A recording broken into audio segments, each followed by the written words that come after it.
नमस्कार मित्रों, CGL पीएससीसी CGL 26 और 27 नवंबर को प्रस्तावित है और टारगेट सीरीज़ के अंतर्गत हम लोगों ने पिछली वीडियो में देखा था कि 50 दिनों के अंदर कैसे इस परीक्षा को क्रैक करें।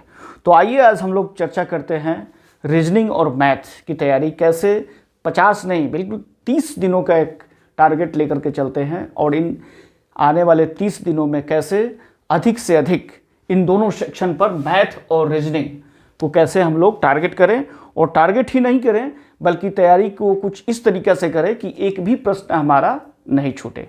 तो आगे बढ़ने से पहले आप सभी मित्रों से, जितने भी हमारे प्रतियोगी परीक्षा देने वाले मित्र हैं, उनसे एक बात मैं कहूँगा कि सबसे पहले इन दोनों ही सेक्शन को अपने कॉपी में लिख लें, एक पेज में लिख लें और पेज में लिख करके जहाँ भी आप पढ़ाई करने का सेंटर आपका है, स्टडी सेंटर जहाँ है, जहाँ आप बैठ करके पढ़ते हैं, वहाँ पे इसको लगा लें और लगाने के बाद एक एक टॉपिक को पढ़ करके अब कैसे पढ़ना है, कैसे तैयारी करना है, उसके बारे में हम लोग विस्तृत चर्चा करते हैं।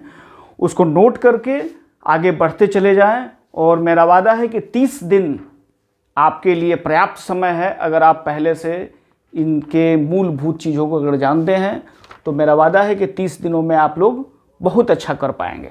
आइए देखते हैं।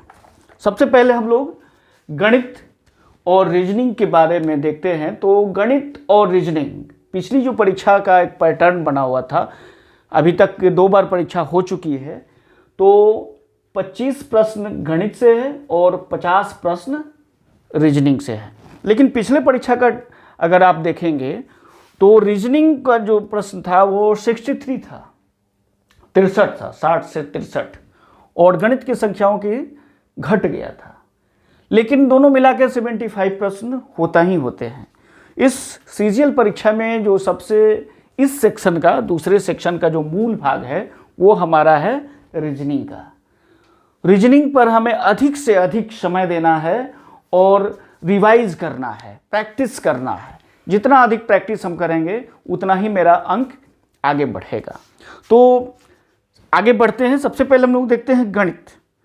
तो जितने हमारे मित्र हैं, लगभग अधिकांश छात्रों का या तो गणित या फिर रीजनिंग कोई ना एक एज होता ही है। अगर गणित आप पहले से पढ़े हैं, आपकी मौलिक गणित अच्छी है, तो ज़्यादा समय देने की ज़रूरत नहीं है, सिर्फ एक प्रैक्टिस करनी है और वो समय निकाल करके हम लोग रीजनिंग में डालेंगे।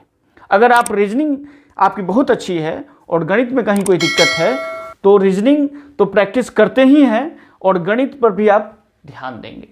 तो गणित के अगर खंड को हम लोग देखें तो पूर्ण संख्याओं का विकलन, ये मैंने बनाया है कि जो पूर्ण संख्या है उसमें क्या क्या विकलन होता है, इसके बारे में हम लोग समय निकाल करके 2 घंटा समय इस पर देंगे। बस 2 घंटा में जो भी इसकी मूल बातें हम समझ जाएंगे, उसके बाद सिर्फ प्रैक्टिस करने को रह जाएगा। दशमलव भिन्न, हम सभी जानते हैं कि इन परीक्षाओं में दशमलव भिन्न से बहुत सारे प्रश्नों को पूछा जाता है। संख्याओं के बीच का संबंध क्या है, संख्याओं के बीच का जो संबंध है, उन संबंधों को पर एक टॉपिक बनाकर इस पर 1 से 2 घंटा समय देंगे। उसके बाद सिर्फ प्रैक्टिस करनी है। अनुपात समानुपात सबसे ज़्यादा प्रश्न पूछा जाता है इससे। इसके बाद प्रतिशत है, प्रतिशत को कई रूप में पूछा जाता है, इसलिए इसकी मूल चीज़ को अगर हम लोग समझ जाते हैं तो इसके प्रश्नों को हल करने में हमें बिल्कुल आसानी होगी। इसके बाद साधारण ब्याज है, लाभ हानि है, लाभ हानि से भी अधिक प्रश्न पूछे जाते हैं। बटा है, बटा छूट या डिस्काउंट जिसको कहा जाता है। कार्य और समय बहुत ही इंपॉर्टेंट है, इसको हम लोग अधिक से अधिक समय इस पर देंगे, कार्य और समय पर देंगे। कार्य और समय, औसत, ये भी इंपॉर्टेंट है। समय और दूरी, क्षेत्रमिति से संबंधित आप लोगों को मैं बताऊंगा कि क्षेत्रमिति से जो मूल जो चीज़ें हैं, जैसे कि वर्ग हो गया, आयत हो गया, आयत, त्रिभुज, इन सारी चीज़ों का हमें सूत्र याद होनी चाहिए। अगर इसका सूत्र नहीं याद है तो फिर जैसे वर्ग का क्षेत्रफल, वर्ग का परिमाप, आयत का क्षेत्रफल, आयत का परिमाप, त्रिभुज का क्षेत्रफल, त्रिभुज का परिमाप, गोला का क्षेत्रफल, शंकु का क्षेत्रफल, बेलन का क्षेत्रफल, बेलन का पूर्ण क्षेत्रफल, इन सारी चीज़ों को हमें सूत्र याद होनी चाहिए। क्षेत्रमिति के प्रश्नों को हल करने के लिए। तो ज़्यादा नहीं, सिर्फ इतने सेक्शन पर आप लोग प्रत्येक दिन 2-2 घंटा समय दें। 2 घंटा सिर्फ समय देना है गणित पर और 2 घंटा समय देना है हमें रीजनिंग पर।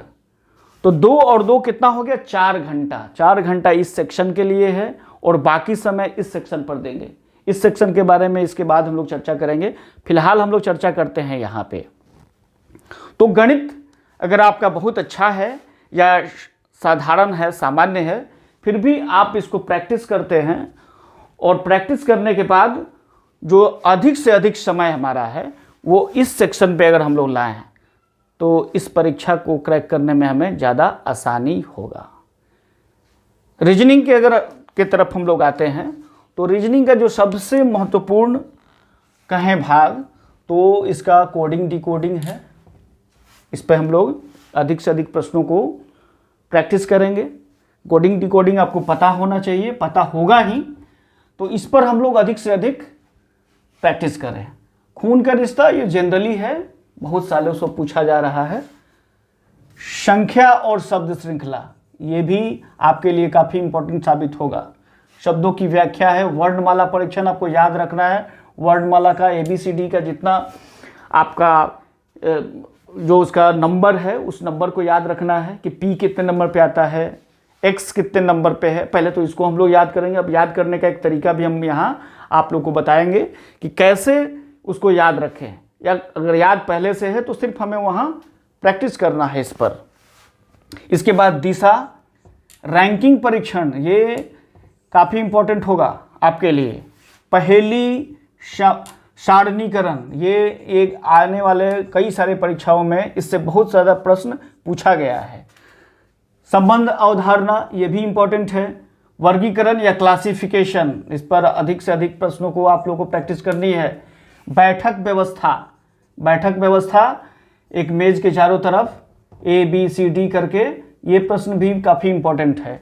और अंत में है अंतर और सामान्यताएं। अंतर और क्या क्या अंतर है और क्या क्या समानताएं हैं। तो मुझे लगता है कि ये 10 से 11 सेक्शन में अगर बांट करके रीजनिंग को, प्रत्येक सेक्शन को पहले 2-2 घंटा हम लोग दे दें और इसके मूल चीज़ों को जान जाएं, उसके बाद सिर्फ हमें 2 घंटा प्रैक्टिस करनी है रोज़।